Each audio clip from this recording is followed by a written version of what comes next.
Hello everyone and welcome to my channel, and today I'll be reading a Neuvillette listener by me. So let's get into it. He never thought the reality of being a father could be so close, until the moment you told him that you wanted to have children. And he was rather unsure what would happen, how the children would be. Would they be eggs or humans? But considering that he was a dragon in human form, maybe it would be more appropriate that the kids would be human. However, it was not as easy as that. It seemed like, for the most part, they were human when you gave birth, but they seemed to also carry some of his more draconic features. Like your first daughter, for example, when you had given birth to twins. It was all a shock to you. But as for the daughter, she had scales, and the ears that he had, they were not normal. Something you noted after 2 months of dating him and staring at them for far too long. They were a little bit more like elf ears. You had no other descriptor for it, and he chuckled when you told him that. But seeing it on your children, and the way that you looked so adorable with it, it was so sweet. Except your other child had more obvious features, like his eyes and fins in his back. Were dragons supposed to have fins? Or was that just a byproduct of being a sea creature that was now turned human? You had no idea at all. Looking at Neuvillette, he seemed to be as confused as you are, but he smiled nonetheless, kissing you sweetly. I love them, our children. They are beautiful, Ion. They are, and you know why that is? He tilted his head, and you kissed his cheek gently. It's because they look like you. You're beautiful, darling. And I'm glad that we have children now, so I can look at you everywhere I see. You say, maybe you're too much of a sap right now, but it was true.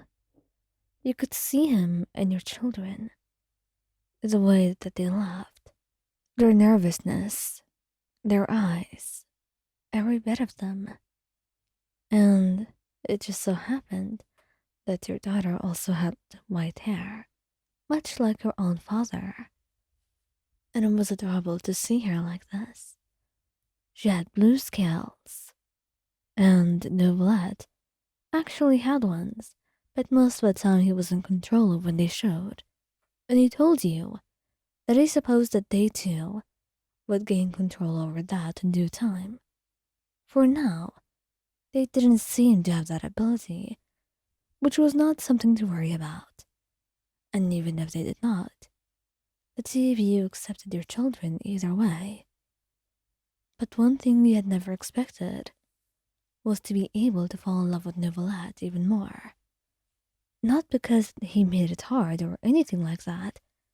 You just didn't know that there was more love that you could have for him. But, as it turns out, there was a lot more that you could do. A lot more that your heart had not known until this moment. When you saw him playing with your children, he was singing to them, and then they began to sing along with their father. Neuvillette as a father was someone totally different, someone amazing, someone that you always wanted to have, and yet never thought you'd be able to. It was a desire that maybe it was born out of many things within you, but seeing him right now, it made you believe this all the more, that you didn't deserve to have him. But it was not just a problem of your own. It was simply that he was too good for this world. Perhaps too good for anyone.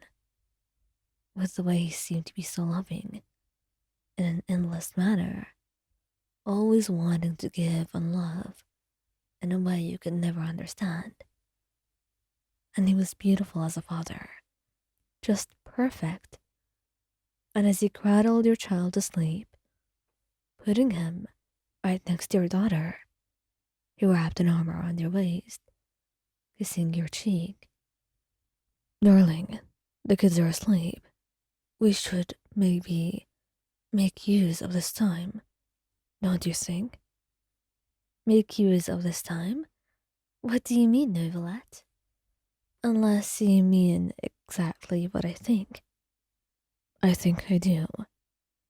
I want to spend this time with you, if you would allow me. I would. I mean, you've earned it. You've already put the kids to sleep on your own. And you've been working so hard. It's the least I could do. It's all right. They seem to fall asleep much more easily when I'm the one holding them. Maybe, you say, pouting, and he chuckles, kissing you, and you find yourself smiling again, unable to resist him. There was that thing about Neuvillette. You could never resist him or any of his advances. In fact, it was rather cute with the way he did things. No matter how he did it, whatever he did it so politely and in a way that made you feel like you were respected and loved. Perhaps in a way that nobody else could make you feel. But there was also that innocence to his eyes. That love that was so pure, untainted by anything else. And he truly understood just how, as the Eudix was impartial, he was also selfless and utterly loving. Despite being a dragon who protected his heart, as some may say, he was also a loving husband and a loving father.